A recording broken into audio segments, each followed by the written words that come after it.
Right.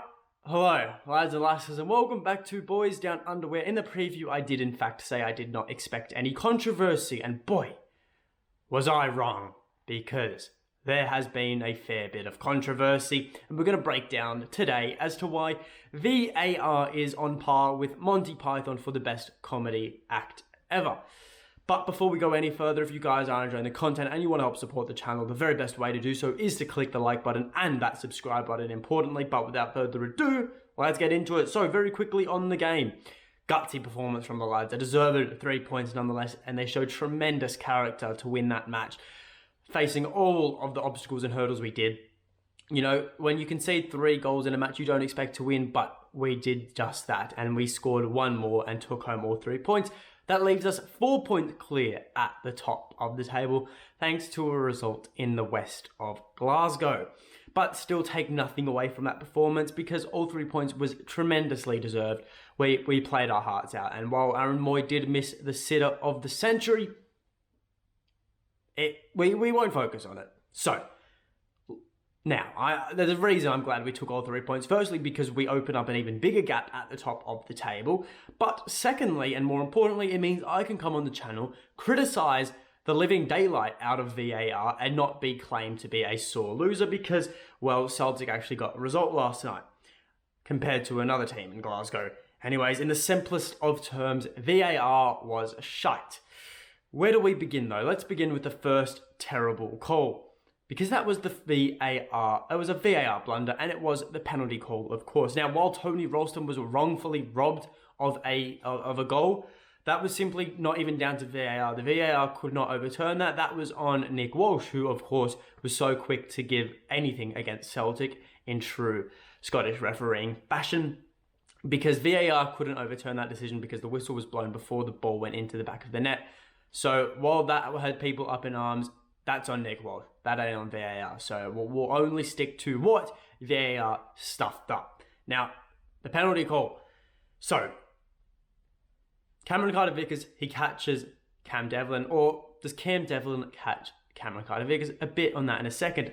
Regardless, let me shape the scene for you. 45th minute, there's a penalty call, right? Penalty call.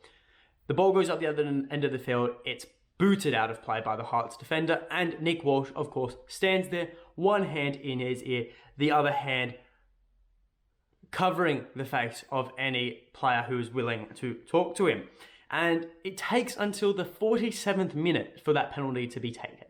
3 minutes we are sitting there and waiting for a decision to be made. 3 minutes. That is ridiculous. That is a ridiculously long amount of time. Now, secondly, it took around 2.5 minutes for Nick Walsh to get over to the VAR monitor. 2.5 minutes of standing there, fingers in his ears, pulling out his earwax, hand in front of everyone, and he was just standing there. I don't know what he was listening to. 2.5 minutes is enough time to, I don't know, maybe to listen to his favorite Britney Spears song. Anyways, he thought VAR instructed him to take another look. He took another look. Clearly didn't take good enough of a look and gave a penalty to Hearts. Now, let's freeze frame right here. As anyone can see, there is a clear and obvious foul here. Now, no, it is not Cameron Carter-Vickers wiping the legs out of Cameron Devlin, as a lot of Hearts fans suggested in the crowd. Instead, it is Cam Devlin who has fouled Cameron Carter-Vickers, going into this challenge with his studs up and making contact with the top of Cameron's foot. That is a foul against Cameron Devlin. Not a foul for Cameron Devlin against him. Because regardless if he makes contact with the ball first or not, he is going into the challenge with his studs raised. That is dangerous. That is dangerous play. That is a bookable offence. Not only was he not given a foul, he could have been booked for that as well. So that is blunder number 1. And that gave Hearts an opportunity right back to get into the game just before half time. But Celtic, so too, had an opportunity to get ahead just after that moment, where a clear penalty call was raised. Michael Smith seemed to have handled the ball. And really, it was going to be a decision of whether the hand was at his side or whether it was away from his body. And I think even Stevie Wonder could tell you that his arms were away from his body there. So why is that not a penalty for Celtic? I have no clue. And you can just tell how ridiculous it is because it got Ange laughing. And Ange is a man who shows no emotion. If you get him laughing, you know you've done something funny. So I say to Monty Python, consider including Nick Walsh in your next skit. Now, I also want to comment on this situation. Why did Nick Walsh not go over to the VAR monitor? Why did he just wave it away as VAR instructed him to do? It's a bit peculiar, isn't it? That they can have that decision so quickly, Celtic can have our decision so quickly waved away, whereas Hearts has a full 3 minutes spent on it, and to go over to the monitor to confirm it, whereas we don't even get use of the monitor. Maybe the monitor's off limits for Celtic. Maybe we have to be nerfed because we're just that good of a football team. You know? And, well, half-time goes, we're at 1-0. Hearts get a penalty. Hearts get a goal early on in the second half, 2-1. Celtic go 3-2 up then after a couple great goals, yada yada. Then Hearts get another penalty, and that gets retaken after an impeachment, I guess we could say. Shankland gets his hat-trick. Greg Taylor, however, is the hero at the end of the day. From left back, he's all the way up in the 6-yard box, cleaning up a loose shot. You love to see it. We take all 3 points, but there were some blunders. Now, 2 major blunders with VAR. Thirdly, it takes far too long for a decision to be made. And fourthly, the refs blowing their whistles far too early to allow VAR to intervene. Now, as Ange said, and he told it how it was, he absolutely knew the impact of VAR in the match, despite Celtic getting all 3 points. He said in a post-match press conference, "There's a lot of standing about, a lot of theatre. I'm not a fan of it. If that's the kind of drama you want, there's probably a good movie playing at the cinema tomorrow. You can sit down, get your popcorn, and watch it. I like to watch football." And it's true. It's so very true. You can always, forever, you can add on stoppage to the end of 90 minutes, you know, stoppage time, injury time, whatever. But it's still just so absolutely boring to sit there waiting for a decision to be made. All the while the camera is just on Nick Walsh, who, I reiterate again, is picking the earwax out of his ear and putting the hand in everyone's face. It's as if he either thinks he's a Seki or something, because he's doing the whole talk to the hand because the face don't want to know bit. You know, it's ridiculous. And anyways, you look at, for example, the Champions League. The Champions League is so much better.